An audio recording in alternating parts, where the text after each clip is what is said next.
નમસ્કાર વિદ્યાર્થી મિત્રો, સંત કૃપા વિદ્યાલય તરફથી આપ સૌનું હાર્દિક સ્વાગત કરું છું. આજે આપણે પાના નંબર 199 પરથી જે આપણો ગણિતમાં બાકી રહેતો અભ્યાસ હતો એ પૂરો કરીએ.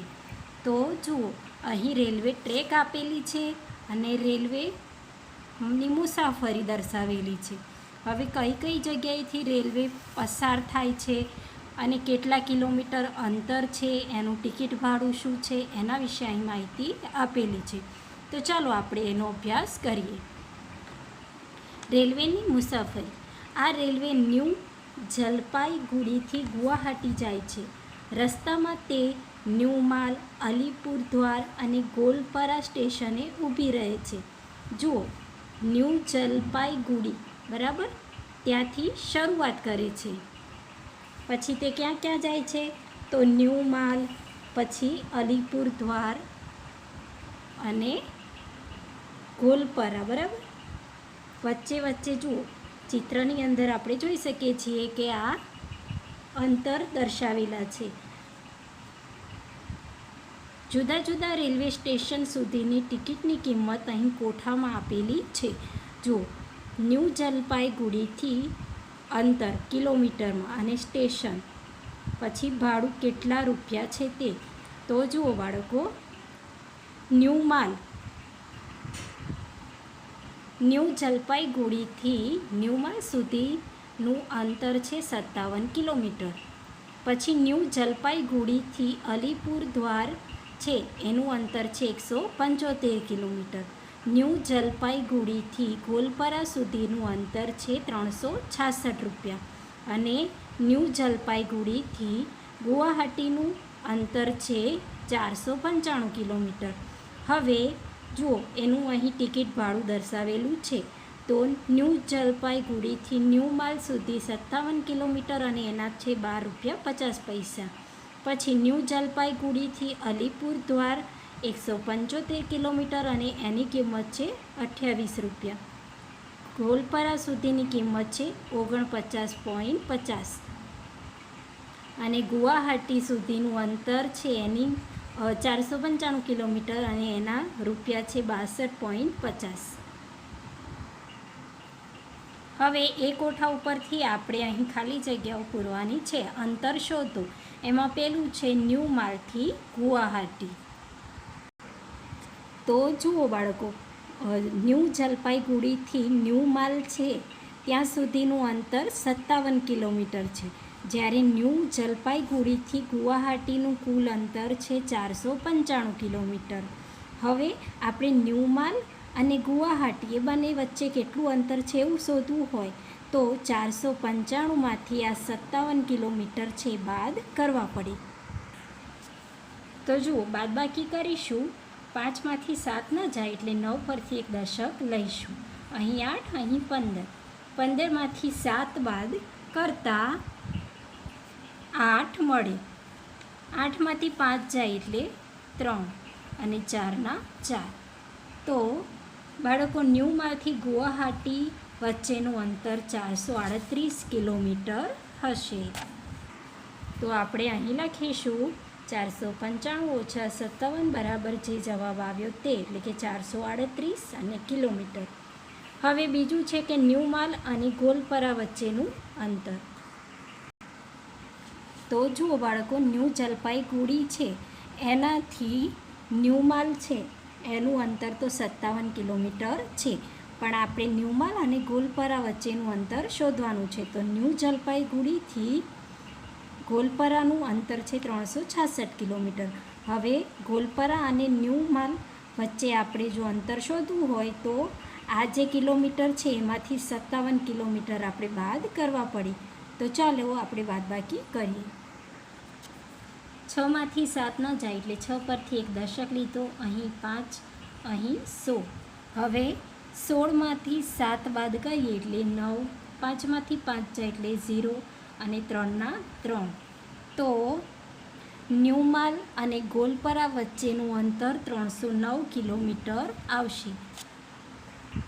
તો આપણે આ ખાલી જગ્યાની અંદર લખીશું 366 - 57 બરાબર 309 કિલોમીટર. હવે અલીપુર દ્વારથી ગુવાહાટી વચ્ચેનું અંતર.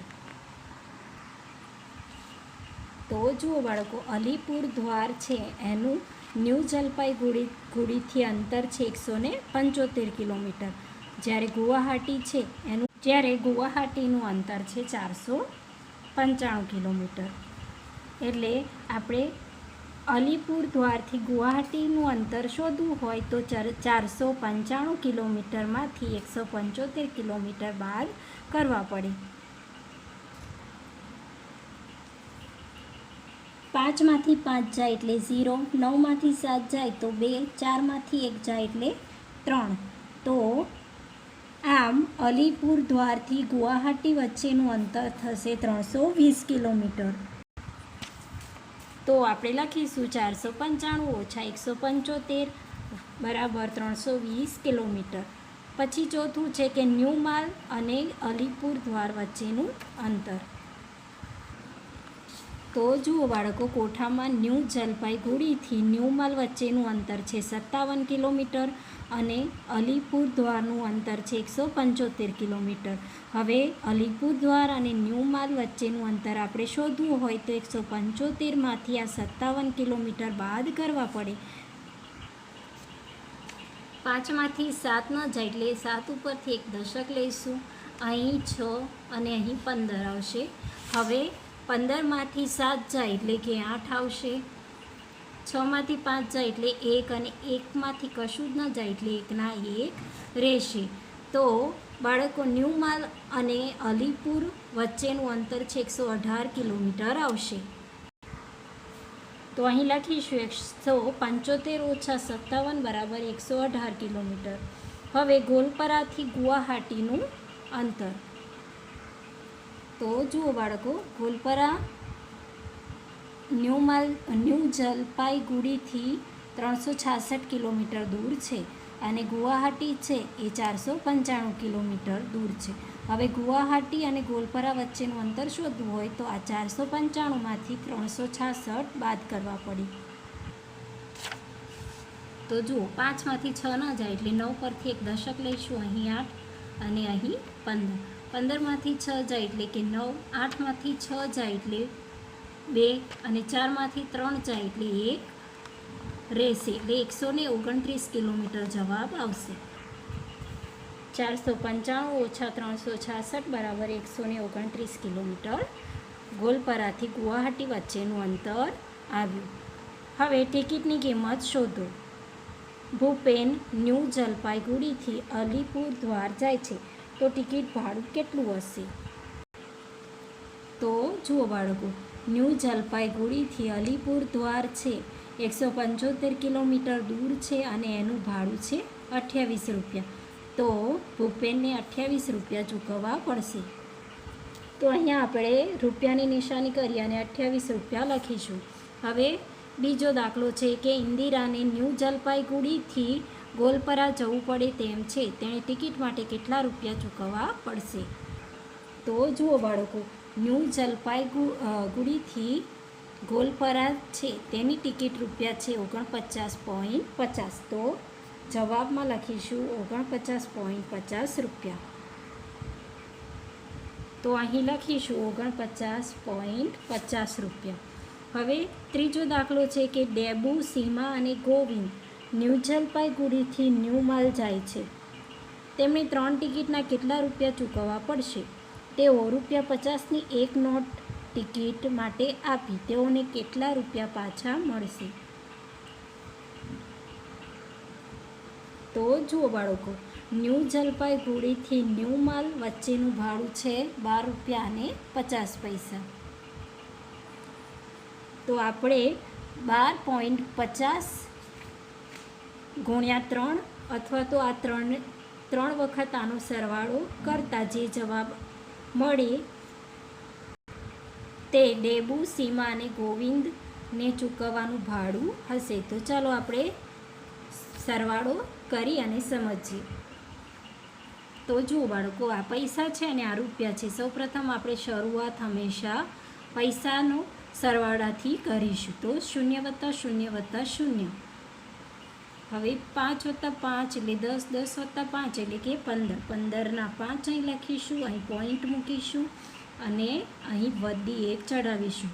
હવે 2 + 1 એટલે 3, 3 + 2 એટલે 5, 5 + 2 એટલે કે 7, 1 + 1 + 1 એટલે 3.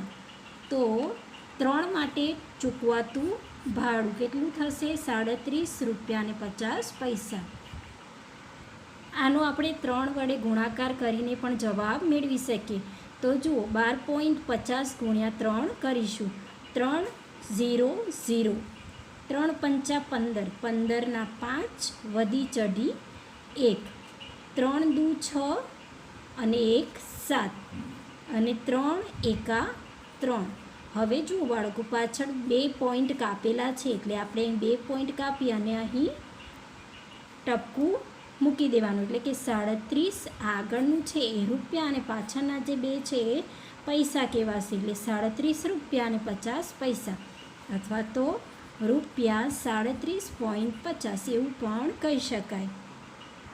તો આપણે અહીં લખીશું રૂપિયા 37.50 3 વ્યક્તિનું ભાડું. કયા 3? તો ડેબુ, સીમા અને ગોવિંદ. હવે શું કહે છે કે એ લોકો ટિકિટ ભાડું ચૂકવવા માટે 50 રૂપિયા આપે છે. 50 રૂપિયામાંથી હવે તેમને પાછા કેટલા રૂપિયા મળશે? તો શું કરવાનું? 50 રૂપિયામાંથી 37.50 રૂપિયા બાદ કરવા પડે. તો જુઓ બાળકો, 50 રૂપિયા એટલે 50.00 લખીશું ઓછા 37.50 આ રીતે લખીશું.